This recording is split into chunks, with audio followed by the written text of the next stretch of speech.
আল্লাহ বলেন ইকামতে দ্বীনের আমানতের জিম্মাদারি দিয়ে আমি তোমাদেরকে পৃথিবীতে পাঠিয়ে পরীক্ষাগারে পাঠিয়ে দিলাম। যাদের মনে চাই এই জিম্মাদারি পালন করবে, যাদের মনে চাই জিম্মাদারি পালন করবে না, কোনো সমস্যা নাই, নো অবজেকশন।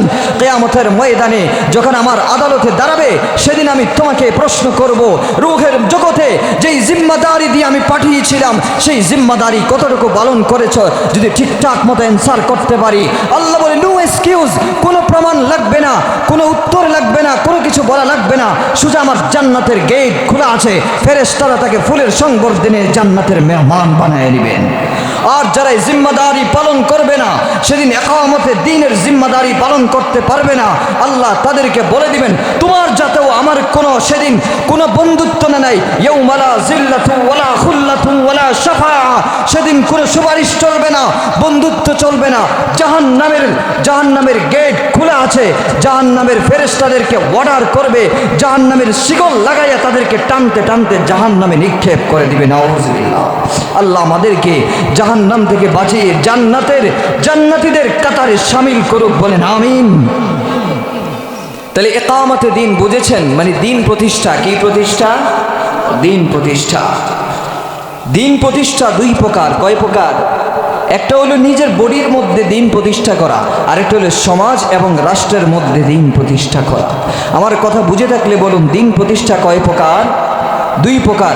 একটা হলো নিজের 3.5 হাত বডির মধ্যে দ্বীন প্রতিষ্ঠা করা, আরেকটা হলো এই সমাজ এবং রাষ্ট্রকে সুন্দর করবার লক্ষ্যে, যেরকম সুন্দর করেছিলেন 1500 বছর আগে আমার নবীজি মদিনা এবং পুরো আরব ভূখণ্ডকে, এরকম একটি সমাজ এবং রাষ্ট্র পরিচালনা করতে গিয়ে দ্বীন প্রতিষ্ঠা করা। কিন্তু সর্বপ্রথম দ্বীন প্রতিষ্ঠা হলো নিজের 3.5 হাত বডির মধ্যে। যারা 3.5 হাত বডির মধ্যে দ্বীন প্রতিষ্ঠার খবর নেই, রাষ্ট্রতে দ্বীন প্রতিষ্ঠা করা, এটাও ইসলামে কোনো সমর্থন করে না। দ্বীন প্রতিষ্ঠা সর্বপ্রথম নিজের বডিতে করতে হবে, এরপরে বডির কাজ শেষ হলে তারপরে রাষ্ট্রের মেরামতের কাজ ধরতে হবে। আমার কথা বুঝেছেন? তাহলে বুঝে থাকলে জোরে আওয়াজ দেন, প্রথমে দ্বীন প্রতিষ্ঠা কোথায় করতে হবে? 3.5 হাত বডির মধ্যে। তারপরে কোথায়? রাষ্ট্রের মধ্যে। এবার আসেন, 3.5 হাত বডির মধ্যে দ্বীন প্রতিষ্ঠা, তো এগুলো বললে অনেক সময়ের দরকার। নিজের যেই সুন্নতি লেবাস থাকা, আল্লাহ যেই ফরজ বিধানগুলো দিয়েছেন এগুলো পালন করা, হুকুমগুলো পালন করা, নিষেধগুলো বিরত থাকা, সোজা বাংলায় যেটাকে বলা হয়, এটা হইল নিজের বডির মধ্যে দ্বীন প্রতিষ্ঠা। কিন্তু আমার লেবাসে সুন্নতে এমন একটা অবস্থা, মানে মাঝে মাঝে আমরা অনেক কিছু ফেস করতে হয়, অনেক জায়গায় যাইতে অনেক কিছু ফেস করতে হয়। বললে ওই আগে এক জায়গায় খেদমত করেছিলাম, দাড়ি নেই, কিছু নেই, এসে বলে কেমন হুজুর রাখছে, হুজুর কোনো সালাম দেয় না। তা আমিও তো নতুন মানুষ, আমি কামেরটা না তো চিনি না, আপনার মুখে তো দাড়ি নেই, মানে বুঝবো কিভাবে যে আপনি আসলে মুসলমান কি মুসলমান নয়, দোষটা কি আমার? কথা বুঝেন নাই তো? 3.5 হাত বডির মধ্যে প্রথমে দ্বীন প্রতিষ্ঠা করতে হবে। সুন্নতি লেবাস, যেইভাবে আমার নবীজিকে সাল্লাল্লাহু আলাইহি ওয়াসাল্লাম একজন মানুষের মাথা থেকে পা পর্যন্ত যেইভাবে ফর্মুলা দিয়েছেন পোশাক আশাকের ক্ষেত্রে, চলনে বলনে কলনে কলা কৌশলে, সেইভাবে 3.5 হাত বডির মধ্যে আগে দ্বীন প্রতিষ্ঠা করা, তারপরে এইটার কাজ শেষ হলে তারপরে সমাজের মধ্যে দ্বীন প্রতিষ্ঠা করা। কিন্তু আমার সামনে যারা বসে আছেন, অনেকের বয়সে 60 কিংবা 50-এর উপরে, সময় হয়েছে অনেক, আপনার 3.5 হাত বডির মধ্যে দ্বীন প্রতিষ্ঠা করার সময় বহুত হয়ে গেছে, আর নাই। এখন সময় এসেছে এই রাষ্ট্র এবং সমাজের মধ্যে দ্বীন প্রতিষ্ঠা করা। কথা বুঝেছেন? এই কথায় পরে আসতেছি। তারপরে দ্বিতীয় আরেকটি যেটা কনফারেন্স আমার আল্লাহ করেছিলেন, সেটা হলো ওই যে একটা তো জেনারেল কনফারেন্স করেছিলেন পুরা আপনাদেরকে নিয়ে। কাদেরকে নিয়ে? VIP person. সেটা হলো নবীদের রূহ। কাদের রূহ? নবীদের রূহ। নবীদের রূহগুলাকে আল্লাহ নিয়ে এক জায়গায় রাখছেন, রাইখা একটা রুমগুলা আবদ্ধ করছেন, এখানে কেউ ঢুকতে পারে না, শুধু নবীরা ছাড়া। আল্লাহ তাআলা ডাক দিয়ে বলেন, وَإِذْ أَخَذَ اللَّهُ مِيثَاقَ النَّبِيِّينَ لَمَا آتَيْتُكُم مِّن كِتَابٍ وَحِكْمَةٍ ثُمَّ جَاءَكُمْ رَسُولٌ مُصَدِّقٌ لِّمَا مَعَكُمْ। আল্লাহ তাআলা ডাক দিয়ে বলেন, রূহের জগতে আমি দুইটা সমাবেশ করেছিলাম। একটা সমাবেশ হলো সারা পৃথিবীর মানুষদের রূহকে নিয়ে, আরেকটা সমাবেশ করেছিলাম নবীদের রূহকে নিয়ে। সারা পৃথিবীতে যত পয়গাম্বর আসবে সমস্ত পয়গাম্বরদের রূহকে নিয়ে আমি একটা সমাবেশ তৈরি করেছিলাম। সেই সমাবেশের বিষয়বস্তু ছিল আমি যে শেষ জমানায় আমার একজন বন্ধু জনাবে মুহাম্মদুর রাসূলুল্লাহকে এই পৃথিবীতে নবী হিসাবে পাঠাবো। তার স্বীকৃতি দিয়ে সমস্ত নবীদেরকে বলেছিলাম, সেই পয়গম্বররা তোমরা শুনে রাখো, আমি তোমাদেরকে আমার পৃথিবীতে নবী বানায় আমার খলিফা প্রতিনিধি বানিয়ে পাঠাবো।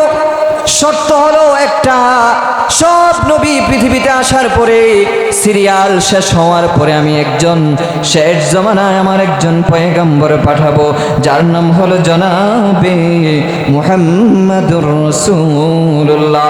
প্রাণ ভরে বলেন সাল্লাল্লাহু আলাইহি ওয়াসাল্লাম। রহমত নেকি দুরুদ একবার পাঠ করলাম, কিন্তু নেকি আল্লাহ কয়টা দিয়ে দিলেন? 10টা। কয়টা? আবার পরি মন ভরে সাল্লাল্লাহু আলাইহি ওয়াসাল্লাম। আবার পরি সাল্লাল্লাহু আলাইহি ওয়াসাল্লাম। একটা দোয়া করি, আমিন বলেন। আল্লাহ আমার সাথে আপনার পয়গম্বরের মুহাব্বতে যারা দুরূদ পাঠ করলো, কাল কিয়ামতের ময়দানে যেদিন মানুষগুলো পানি পানি বলে চিৎকার করবে, ওই হাউজে কাউসারের গেটের মধ্যে আপনার নবীর সাথে হাউজে কাউসারের পানি পান করায় দিয়েন। খাইতে চান না? যে একবার পান করবে, হাদিসের ভাষ্য হলো তার কোনোদিন আর তৃষ্ণা লাগবে না। কি লাগবে না? তৃষ্ণা লাগবে না। আমরা তো দুনিয়ার পানি খাইলে একবার খাইলেই তৃষ্ণা লাগে যায়, আবার কুদ্দুর পরে, কিন্তু হাউজে কাউসারের পানি একবার খাইলে তৃষ্ণা লাগবে না। তো যাই হোক, যেই কথা বলতেছিলাম, সমস্ত নবীদেরকে কি বলে দেখেন, তোমাদের যাদেরকে আমি নবী বানিয়ে পৃথিবীতে পাঠাবো, শর্ত হইল একটা, সেটা হলো আমি তোমাদের পরে আমার একজন একান্ত মহাব্বতের দোস্ত পাঠাবো, তারে তোমরা স্বীকৃতি দিলে তারপরে তোমাদেরকে আমি নবী বানায় পৃথিবীতে পাঠাবো। ব্যাপারটা খেয়াল করছেন? কত বড় নবীর উম্মত আমরা। সেই রূহের জগতে নবী পাঠাই নাই, তারও আগে আমার নবীর স্বীকৃতি আল্লাহ রূহের জগতে দিয়ে দিছে। এবার সমস্ত পয়গম্বর রূহের জগতে ডাক দিয়ে বলে, আল্লাহ আপনি যদি এটা সিদ্ধান্ত নেন আমাদেরকে নবী বানিয়ে পাঠাবেন, শর্ত হলো আপনার হাবিবের স্বীকৃতি আমাদেরকে দিতে হবে, আমরা দিব, সমস্যা নাই। এবার আল্লাহ ডাক দিয়ে বলেন, ক্বালা আ'আকরারতুম ওয়া আখাযতুম আলা যালিকুম ইসরি ক্বালু আ'আকরারনা ক্বালা ফাশহাদু ওয়া আনা মা'আকুম মিনাশ শাহিদিন। আল্লাহ তাআলা ডাক দিয়া বলে, নবী আপনার স্বীকারোক্তি আমি রূহের জগতে দিয়ে দিলাম। তার মানে আপনি কেমন দামি পয়গম্বর হবেন এটা এখনই বুঝার অনুমেয়। আল্লাহ তাআলা ডাক দিয়ে বলেন, এই নবীর উম্মত যারা হবে তারাও আমার কাছে দামি, কারণ তাদের নবীর স্বীকৃতি আমি স্বয়ং রব্বুল আলামিন লক্ষ কোটি গুণ বছর আগে রূহের জগতে দিয়ে দিলাম।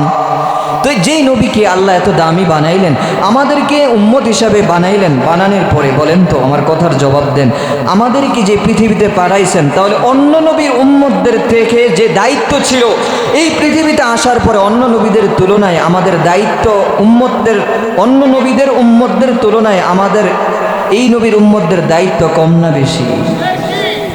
এখন যদি আজকের এই ভরা তাফসির মাহফিলে, মাশাআল্লাহ এটা খুশির খবর যে অনেক মানুষ আলহামদুলিল্লাহ তাফসিরে অংশগ্রহণ করেছে। আমরা আশাবাদী আজকের এই মাহফিল প্যান্ডেল ভরে গিয়ে রাস্তা পর্যন্ত আজকের এই যুবকরা এখানে দুমড়ি মুচড়িকে এই তাফসিরে উপচে পড়া ভিড় জমাবে।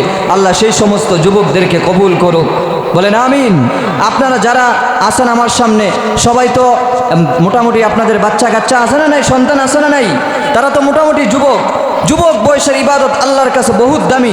যুবক বয়সে তাফসিরুল কোরআনের ঘাম ঝরানো, আল্লাহ ঘামের বিনিময়, প্রত্যেকটা ঘামের বিনিময় আল্লাহ কিয়ামতের ময়দানে গুনাহগুলো আল্লাহ মাফ করে দিবেন। তো আমারও আপনার সন্তান, যুবক সন্তানেরা এই মাহফিলে আসুক, আমরা চাই তো ইনশাআল্লাহ। আরো জোরে বলেন ইনশাআল্লাহ। আল্লাহ সবাইকে আসার মতো মন ও দেমাগ দিল তৈরি করে দেন, বলেন আমিন। সম্মানিত হাজিরিন, যেটা বলতেছিলাম, যেই নবীকে আল্লাহ এত দামি বানাইলেন রুহের জগতে দুইটা কনফারেন্স করেছিলেন, একটা হলো বিশেষ কনফারেন্স আর একটা হলো জেনারেল কনফারেন্স। দুই কনফারেন্সের বিষয়বস্তু একটাই, সেটা হলো আমি এই পৃথিবীর বুকে আমার নবীকে খেলাফতের দায়িত্ব দিয়ে খলিফা বানিয়ে আমার আহকামগুলোকে, আমার বিধিবিধানগুলোকে এই জমিনে বাস্তবায়ন করবে। এই নবী যখন চলে যাবে, তারা রেখে যাওয়া যেই গুরু দায়িত্ব ছিল, যেই আমানত ছিল, সেই আমানতগুলো তার উম্মতেরা এই জমিনে, আমি আল্লাহর জমিনে ইকামতে দিন প্রতিষ্ঠা করবে। এটাই ছিল তাদের গুরু দায়িত্ব। কথা বুঝছেন?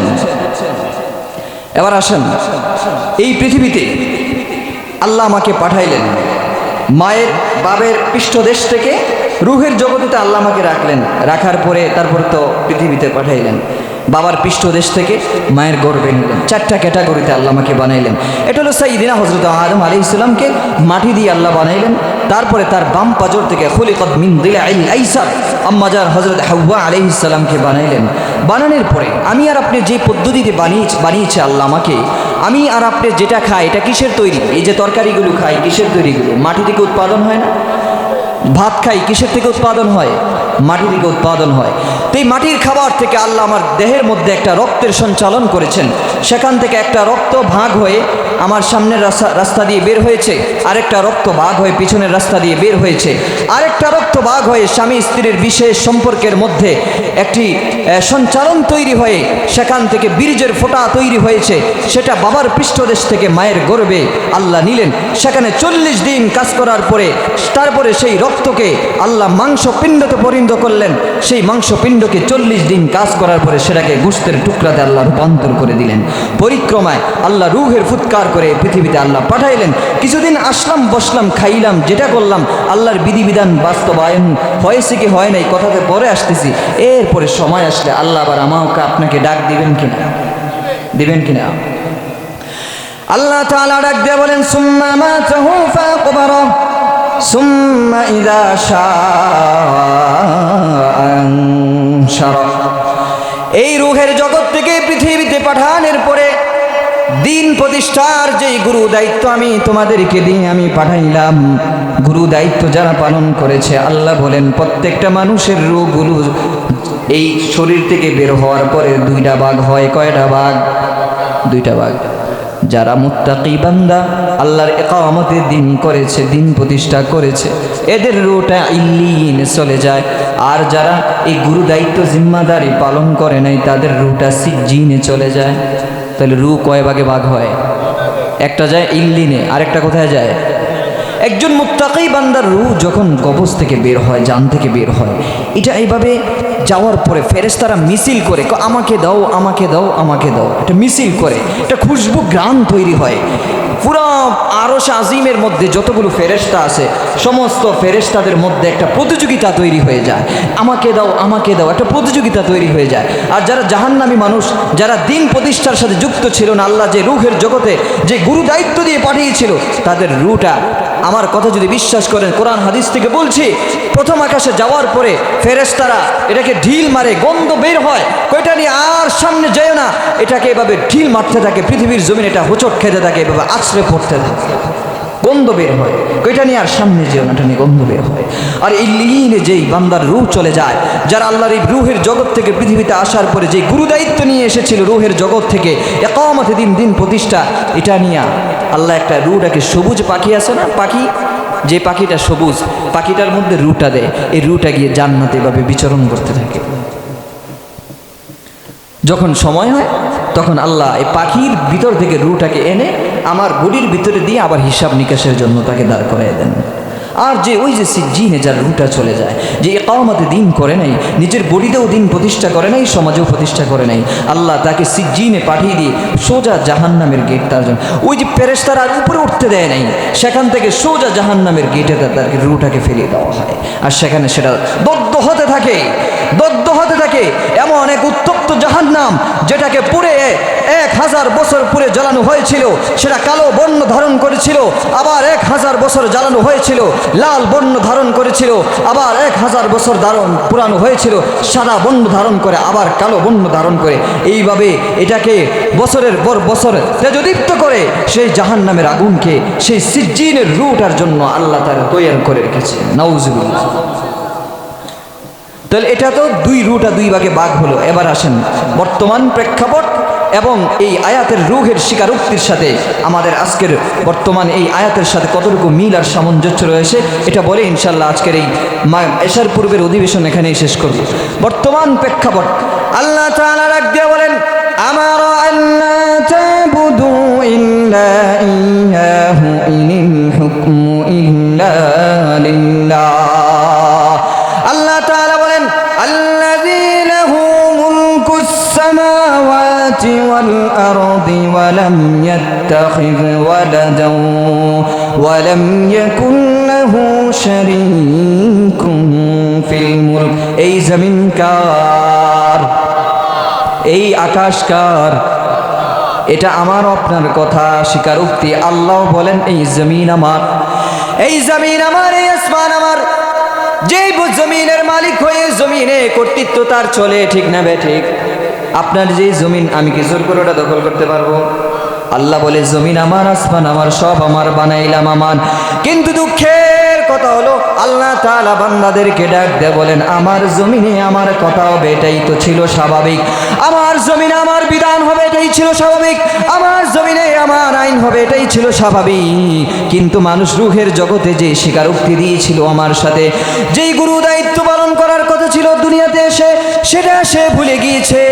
কিন্তু আফসোসের কথা হলো দুনিয়াতে আসার পরে সে তাগুতি শক্তি মেনে নিয়ে আল্লাহর জমিন, আল্লাহর বিধানকে বাস্তবায়ন করার চেষ্টা না করে তাগুতের সাথে হাত মিলাইয়া, তাগুতি শক্তির হাত মিলাইয়া তাগুতি বিধান এই জমিনে বাস্তবায়ন করার জন্য আমি আর আপনি ইতিপূর্বে সহযোগিতা করেছি কি করি নাই?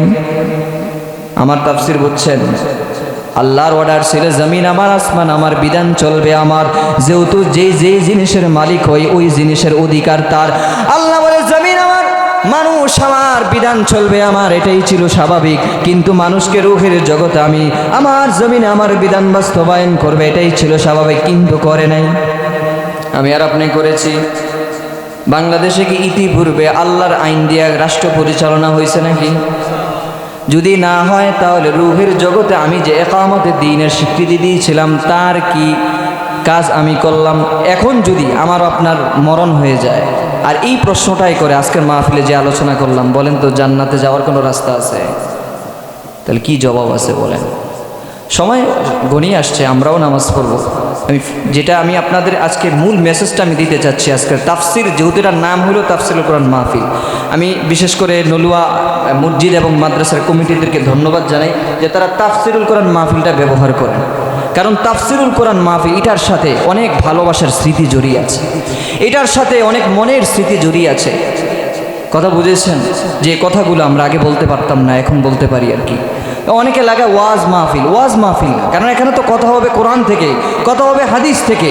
এখানে তাফসিরুল কোরআন মাহফিল, এই সাইনবোর্ডটা লাগানো সবচেয়ে উত্তম। এটা কোরআনের সাথে মোহাব্বত যে তাদের আছে এটাই প্রমাণ করে। আল্লাহ এই যারা এই কমিটিবৃন্দের মধ্যে রয়েছে, তাফসিরুল কোরআন মাহফিলের নাম যারা আল্লাহ ব্যবহার করেছে, তাদের মাথার মধ্যে যে এটা আসছে, আল্লাহ সবাইকে কোরআনের খাদেম হিসাবে কবুল করেন, বলেন আমিন। কোরআনের মোহাব্বতে আল্লাহ তাদেরকে আশেক বানিয়ে দেন, বলেন আমিন। হাসরের ময়দানে যখন সুপারিশ করার কেউ পাবে না, এই কোরআনকে তাদের মাথার কাছে সুপারিশকারী বানায় দেন, বলেন আমিন। আবার আল্লাহ ডাক দিয়ে বলেন, বান্দা, ইকামত দিন প্রতিষ্ঠায় পৃথিবীতে করতে হবে, এই জমিন আমার বিধান বাস্তবায়ন করতে হবে। এর জন্য ইসলামী আন্দোলন যেটা মানি, যেখানে দ্বীন ইসলামের কথা হয়, দ্বীন প্রতিষ্ঠার কথা হয়, যেখানে একজন আমির থাকবে, আল খিলাফা আলা মিনহাজিন নবুওয়া, নববী সনদে রাষ্ট্র পরিচালনা করবে, এমন একজন মানুষের হাত ধরে আমার এই জমিনে আমার হুকুম বাস্তবায়ন করার জন্য চেষ্টা করতে হবে। কিন্তু আমি আর আপনি বাংলাদেশের ইতিহাসে এতদিন পর্যন্ত নেতা বানাইলাম কারে? আল্লাহ বলে, বান্দারে, আমার দেওয়া হাত, আমার দেওয়া মুখ, আমার দেওয়া জবানে তুমি স্লোগান তোলো কার? আমার দেওয়া আইনকে লঙ্ঘন করে কার আইন বাস্তবায়ন করার জন্য তুমি এতদিন মিছিল মিটিং করলা রে বান্দা? আমার দেওয়া দেওয়ার পরে তুমি যে কথা বলার শক্তি পেয়েছো, কার নেতার জন্য কথা বললা? আমার কোরআনের কথা বলা দরকার ছিল। কি বলেন? আমি কোনো রাজনীতি দল করি না, কিন্তু কথাগুলো একটু দিল দিয়া বুঝবেন। কি আমি বুঝাইতে চাই? কারণ হলো আমাদের বাংলাদেশে এমন একটি প্রেক্ষাপট তৈরি হয়েছে, আমাদের বাংলাদেশের 54 বছরের স্বাধীনতার ইতিহাস এবং আগে এরকম সুন্দর একটি প্রেক্ষাপট আগে তৈরি হয় নাই। আপনাদের হাতে এখন বাংলাদেশের ক্ষমতা নির্ভর করছে, আপনাদের হাতে বাংলাদেশের ভাগ্য নির্ধারণ করার সময় এসেছে। বাংলাদেশের ভাগ্য নির্ধারণ কি ভালো পথে নেবেন না খারাপ পথে নেবেন? আজকের তাওহীদ জনতা এই তাফসীরুল কোরআনের মাহফিল থেকে সিদ্ধান্ত গ্রহণ করতে হবে। আপনি ইতিপূর্বে অনেক মানুষকে সাপোর্ট করেছেন, এমন মানুষকে নেতা বানিয়েছেন যারা এই দেশের রক্ষক হয়ে ভক্ষক হয়ে গিয়েছিলেন। এই দেশের চেয়ারে বসে কলমের খোঁচায় যারা কোটি কোটি টাকা আত্মসাৎ করেছিল, এই দেশের হাজার কোটি টাকার সম্পদ দেশ থেকে পাচার করে বিদেশে পাচার করেছিল, এই দেশের মানুষের খেতে খাওয়া মানুষের পেটে পিঠে লাঠি দিয়ে এই দেশে রাজত্ব করেছিল, এই দেশের মানুষের গামকে জড়িয়ে তাদের গাম শুকানোর পূর্বে মজুরি যারা দেয় নাই, এই দেশের মানুষের স্বাধীনতা সার্বভৌমত্বের সাথে গাদ্দারি যারা করেছে, এই দেশের মানুষের ভোট অধিকার হরণ করেছে যারা, এই ধরনের কুলাঙ্গার কিছু মানুষ এই দেশের শয়তানিমূলক এই দেশে রাজত্ব করেছিল। এরকম শয়তানি তাগতি শক্তির রাজত্ব আমরা দেখতে চাই না। 24শে জুলাইয়ের স্বাধীনতার পরে যেরকম সুন্দর একটি বাংলাদেশ আমরা উপহার পেয়েছি, সুন্দর বাংলাদেশে সুন্দর একটি বাংলাদেশ আমরা চাই কি চাই না? যদি চেয়ে থাকি, এই ইকামতে দিন প্রতিষ্ঠার পিছনে যিনি রয়েছেন তিনি যেই গরওয়ানার আলেম হোক না কেন, যেই গরওয়ানার লোক হোক না কেন, যাকে মনে চায় তার হাতে হাত রেখে বাইয়াতে রিদওয়ান করে দিন ইকামতে দিন এই আল্লাহর এই জমিন আল্লাহর বিধানকে বাস্তবায়ন করার জন্য সামনের এই দিনগুলোতে ভাগ্য নির্ধারণ করার জিম্মাদারি আপনাকেই নিতে হবে। কি বলেন? নির্বাচনের 2 দিন আগে, 1 সপ্তাহ আগে 1000 টাকার লোভ পেয়ে আগে ভোট বিক্রি হয়ে যায়, কিন্তু আপনি 1000 টাকার লোভে ভোট বিক্রি করে আপনি শুধু 1000 টাকাই নিয়েছেন, বিনিময়ে আগামী 50 বছরের বাংলাদেশের মানুষের ভাগ্যে জুতার আঘাত আপনি করেছেন। এই জন্য মানুষ, আমি আর আপনি রূহের জগতে যে স্বীকৃতি দিয়েছিলাম, আল্লাহ আপনি আমার রব যেই বিধান আমাকে বাস্তবায়ন করার জিম্মাদারি দিয়েছেন, এই বিধান বাস্তবায়নের জন্য পৃথিবীতে আসলাম, আসেই আমি ভুলে গেলাম। আল্লাহ বলে, বান্দা এত সোজা না, যেদিন হাসরের ময়দান কায়েম হবে ইকামতের দিন নিয়ে আমি তোমাকে প্রশ্ন করব, আমার জমিন আমার বিধান বাস্তবায়ন করার জন্য কি পরিমাণ সময় এবং চেষ্টা ব্যয় করেছ। ভাই, চেষ্টা করতে কোনো সমস্যা নাই, চেষ্টা করতে কোনো সমস্যা নাই। আমি আর আপনি যদি বলি দূর ইসলামী দল ক্ষমতায় যাবে, এটা বিশ্বাস হয় কি হয় না, এইটা ভাবার কোনো দরকার নাই।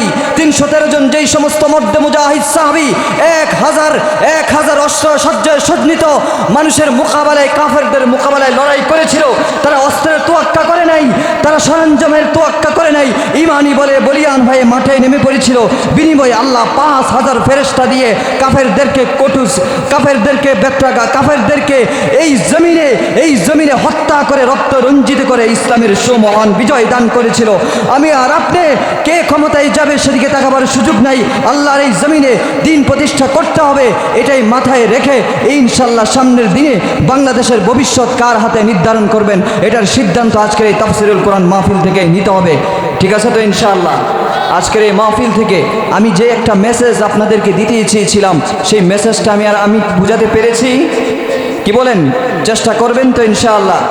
রূহের জগতে কিন্তু স্বীকৃতি দিয়ে আসছিলাম, দুনিয়াতে এসে ভুলেই গেছি।